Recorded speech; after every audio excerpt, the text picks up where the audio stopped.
cool new study published this week about food allergies, particularly in kids. And what it tells us really is how we got things wrong for many years in medicine and actually inadvertently increased the rates of childhood food allergies until we figured it out and we righted the ship, and then the impact of actually getting it right. So up until about 2000, the thinking and the practice in medicine was to tell parents to avoid allergenic foods like peanuts and other nuts and sesame and shellfish until the kid was at least 3 years old. The thinking being that those very allergenic foods might cause what's called sensitization, where the body recognizes the food as something foreign and creates antibodies to it and therefore starts reacting to it and creates that allergic reaction. But after years of giving that advice, particularly in Western countries and having that in our medical guidelines, the observation was that despite that advice, rates of food allergies were increasing in Western countries and generally stable in other parts of the world. So the question arose as to whether this was actually the wrong advice. By the early 2000s, we actually then had studies, at least observational studies, suggesting that children who had had earlier childhood exposure, even before the age of 1, to some of these allergenic foods, were less likely to go on to develop those significant food allergies. And one particularly interesting observation was that children of Jewish descent who lived in the UK had a 10 times higher rate of peanut allergies compared to children in Israel. And they had a very similar genetic background, so it naturally suggested that there was something different in the environment.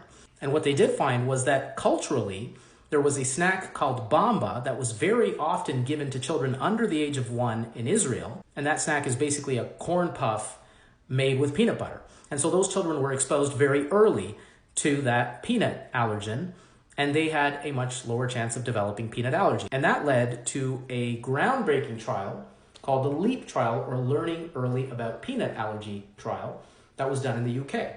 And they basically exposed half the children to this bamba snack before the age of 1, between the ages of 4 to 11 months, and the other half, they didn't expose them, and the kids who had the bamba were 80% less likely to get peanut allergy. And so this completely flipped things around, and we went from thinking we should avoid these kinds of foods in very young kids to thinking we actually need to give these kinds of foods to very young kids, because instead of sensitization, what it does is it creates tolerance. The immune system actually, when it's still developing and gets exposed to these kinds of allergens, becomes tolerant to these allergens and is less likely to then react to them and create allergies later in life.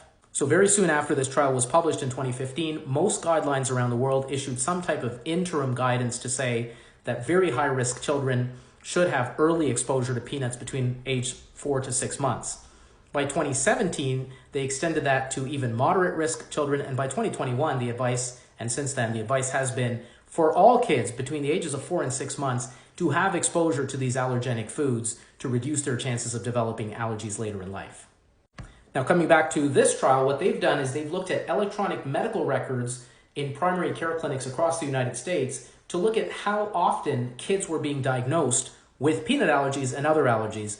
And they compared the period before 2015, before this update happened, to the period between 2015 and 2017 when the second guideline update happened, and then the period after 2017. And if they looked at the period before 2015 compared to the period after 2017, there was a 45% drop in peanut allergy diagnoses and a 37% drop in any food allergy diagnosis. And that does suggest that although it took some time to convince doctors and patients, as this permeated into practice and as doctors more and more recommended this for families and children, it did have an impact. And by their math, there are about 60,000 kids who would have had a food allergy who didn't end up getting a food allergy because of this change in practice.